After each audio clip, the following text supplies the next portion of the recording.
lakini ni kawaida duniani, unaweza ukafanya kazi nzuri watu wengine wasione. Ikiwa mpaka wazungu kule wanauana, sisi Tanzania tumekaa kwa amani, huwezi ukafikiria kwamba wanafurahi. Libya ilikuwa nchi ya amani sana. Mimi nimewahi kukaa Libya wiki 2. Mtu ukioa kule unapewa $50 za bure pamoja na nyumba ya kupanga ya bure. Raha zile ziliwachosha watu wa Libya, wakachonganishwa na hao wanaojua kuchonganisha, wakamuua Gaddafi. Leo Libya ni nchi masikini inayoteseka kila siku. In my life, I'll never forget the day that I heard John Pombe Magufuli passed away.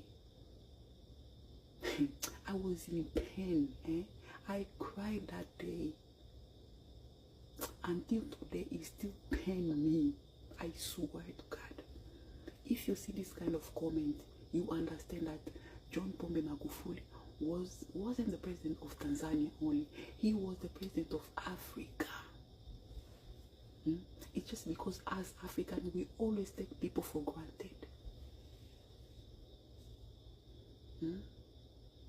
Now everything is falling in our eyes, and everyone who involved in the passing of John Pombe Magufuli will never find peace. What do you think? Let me know. Make sure you like the video, you share, and tell me in the comment section, what do you think? I, for one, do not recognize the person who was inaugurated as the president of Tanzania. She is an illegitimate president. The Africa we dream of, peaceful, prosperous, and respected, will only emerge when our governance is guided by our values and not by our interests. Turning to recent examples, it is totally unacceptable. It is totally unacceptable when an Africa leader, in order to stay in power, will resort to killing his or her own people. In order to stay in power, will rig an election as if they are God's gift to their country. When you have a country with millions of people, for any leader to think they are the only ones who can be president is pathetic. And therefore, and my apology to those who may come from Tanzania, but I'm mentioning this because they are your neighbor, that the recent election and what transpired, the killings around that election, I, for one, do not recognize the person who was inaugurated as the president of Tanzania. She is an illegitimate president. Dr. Mo Ibrahim is one of the biggest defenders of democracy in Africa. You talk about governance a lot. You've made it your life's mission. President Samia Suluhu Hassan of Tanzania just got inaugurated today. Your reaction? Because there were a lot of protests in the country. Yeah, I think it's really inappropriate and unacceptable to ban the main opposition party from elections. How can you have an election without the main parties? I think imprisonment also of the opposition leaders was not necessary. I mean, the election commission said that President Samia, she got 98% of the votes. Right. And that 88% of the eligible voters, right, they turn out. So 88% turnout. So you get 98% of 88%. That's over 90%, well over 90% of the votes of the people. So if she is so wonderfully supported by the people, why then the need to do this? Why don't you have just a fair election and allow everybody? Why are you afraid? What are you afraid of? You know, let the ballot box sort it out. And instead of putting people in prison, killing people, shooting at young people, uh, that's not right. The internet has been shut down in Tanzania since election day. Yeah. And so it's even hard to verify what's going on, but there's reports of a lot of people a lot killed. of deaths and a lot of, and even prior to the election, there have been disappearances of people, there have been killing of people, abductions, imprisonment. Why you need to do that?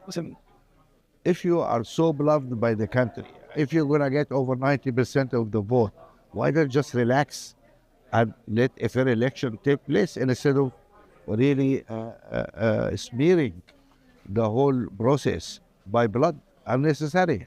The opposition really leader, sad. Tundu Lissu, he's been charged with treason, and his party did not participate in this election. I think this is really unfair, and I hope for the correction of action and release of prisoner, because we don't want violence in Africa. We don't want all these conflicts. They are self-inflicted wounds. Why you need that?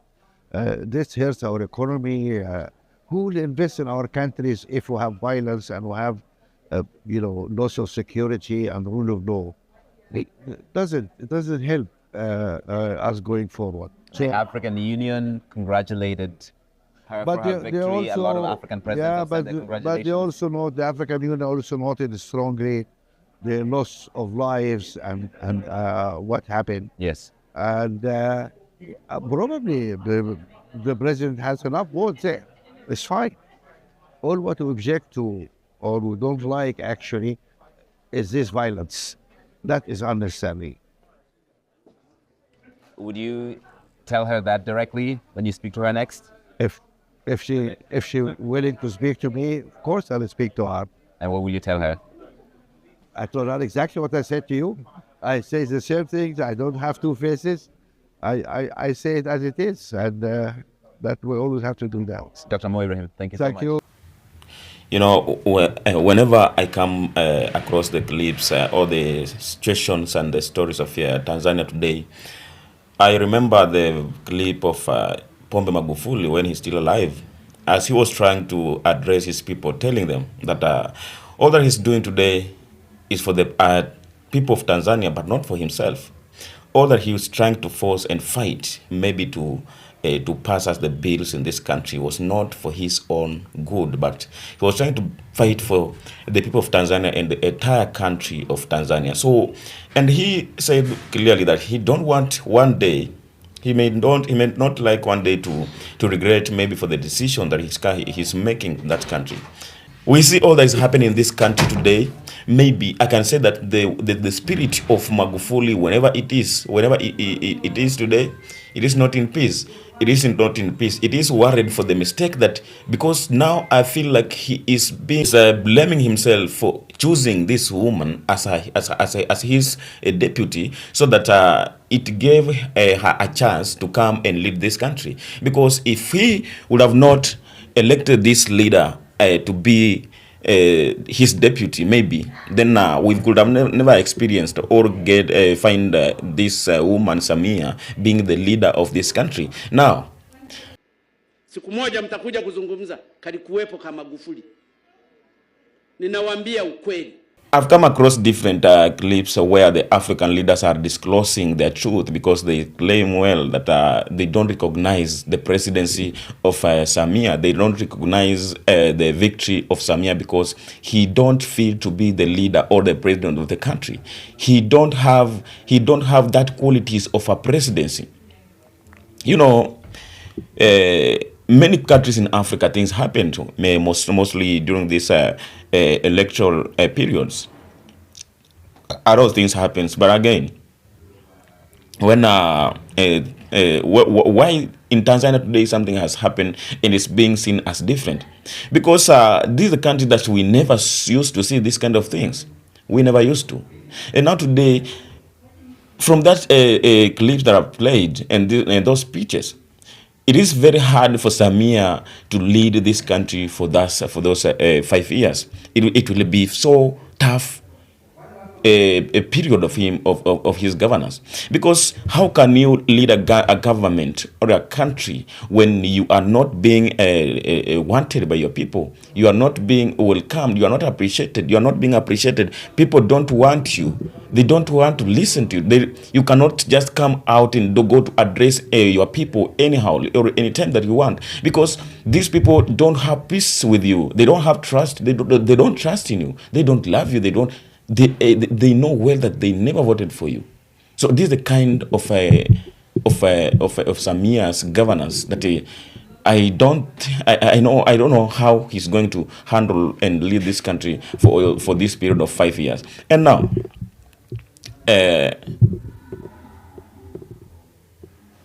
again, I'll go back to the clips of Pombe Magufuli. He said that, it's a favor. People came out to forget some things.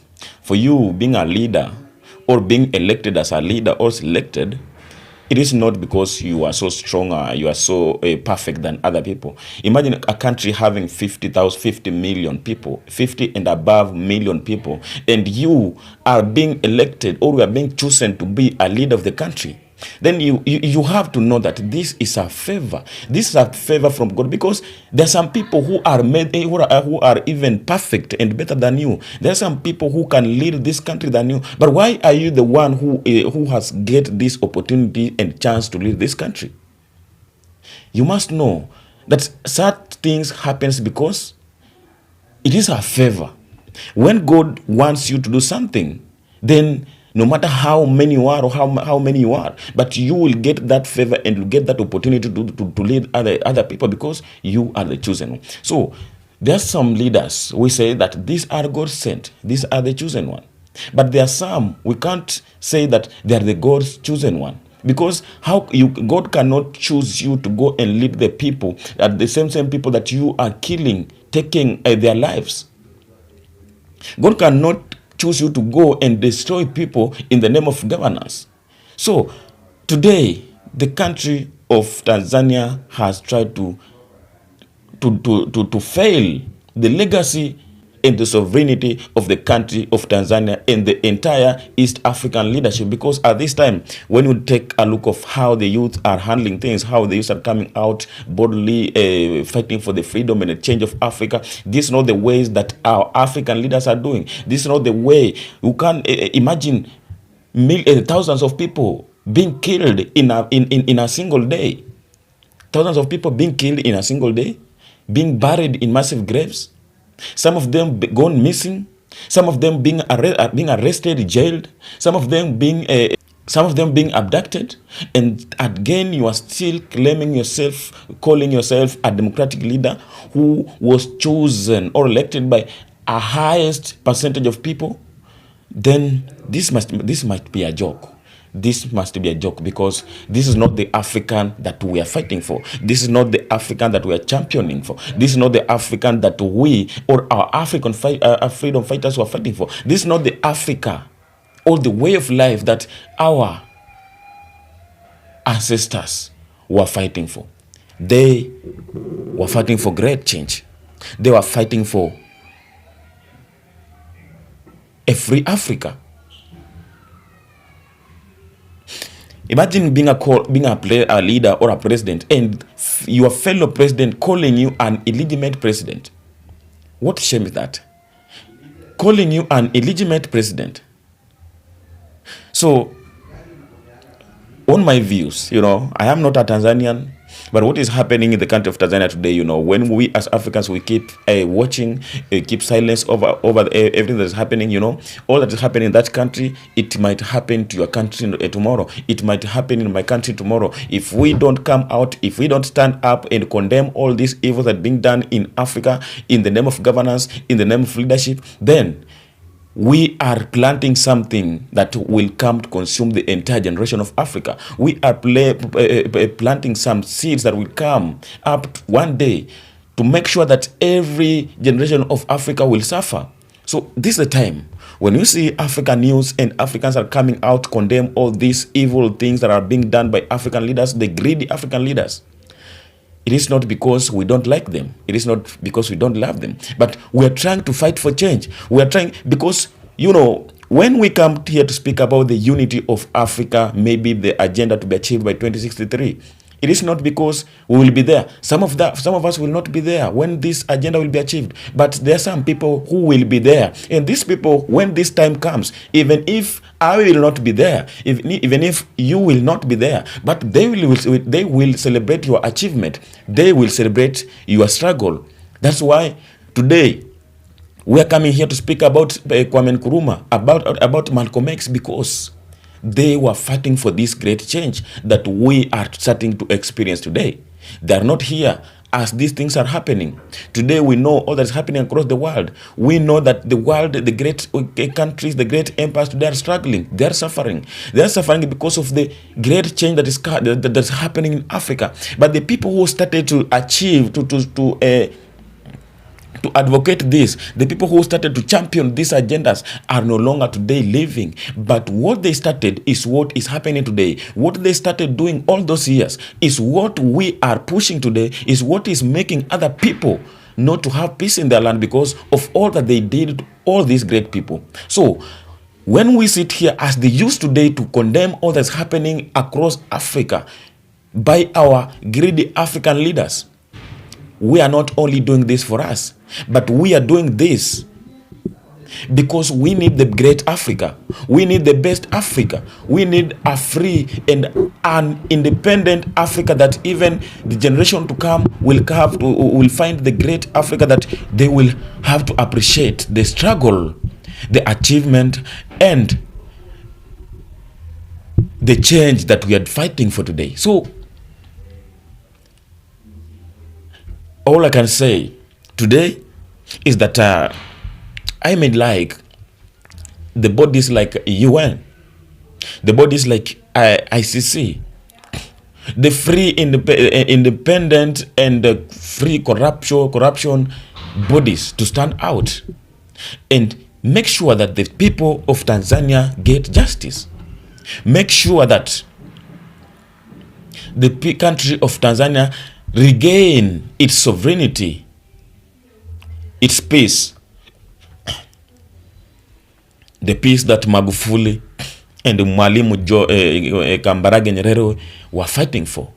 They were fighting for change, a great change, not only for today, but for entire generation of Africa. So I like to follow the example. I may like for the African leaders to follow the example of the Ghanaian president. You know, Ghanaian President John Mahama is one of the greatest leaders in Africa who are doing great, who are fighting for the change and liberation of African countries. That country's the founder and pioneer of that country, His Excellency the late Kwame Nkrumah, was fighting for this that is happening today in Africa, was fighting for this that is happening in the country of Ghana. He was fighting for the unity of the black people across the world. He was calling upon the African Americans to come back to Africa motherland so that they can unite and build Africa together. And that is what John Mahama today is doing in the country of Ghana. And we are watching, we are experiencing change, the great change happening. So each and every African leader have to follow the footsteps of their founders, because they had some agendas that they were doing, that they were fighting for, which they never achieved. And they believed that the coming generation will have to achieve this agenda. So why do we have to fail their visions? Why do we have to bury their truth? Why do we have to stop their struggles? It is the time, as the African, as the youth, as the people who need the free Africa, the sovereignty of African motherland, we have to stand out. We have to stand out and tell our African leaders that all that you are doing, we are not going to achieve to entertain you this. We are not going to sit down watch you doing all this nonsense. We are not going to entertain you, but you have to do the best that the country of, or the continent of Africa needs. We have to do all that our great people, great Pan-Africans were trying to fight for the Africans, but we don't have to fight for our own, and forgetting that African continent is bigger than anyone. Tell me what to have in the comment section. Consider subscribing. If this is the first time, leave a comment, just like, and so as to make yourself come back as we do the something else or the next episode. I love and appreciate your support for being here at the Black History, because we are here to make sure that we achieve and we push the agendas of the African continent, because this is all that we can do to make a change and to bring a revolution to our great motherland. Until next time we come to the same, thank you very much for being here each and every time, and I appreciate your support. You are doing great, and be blessed. You're reaching from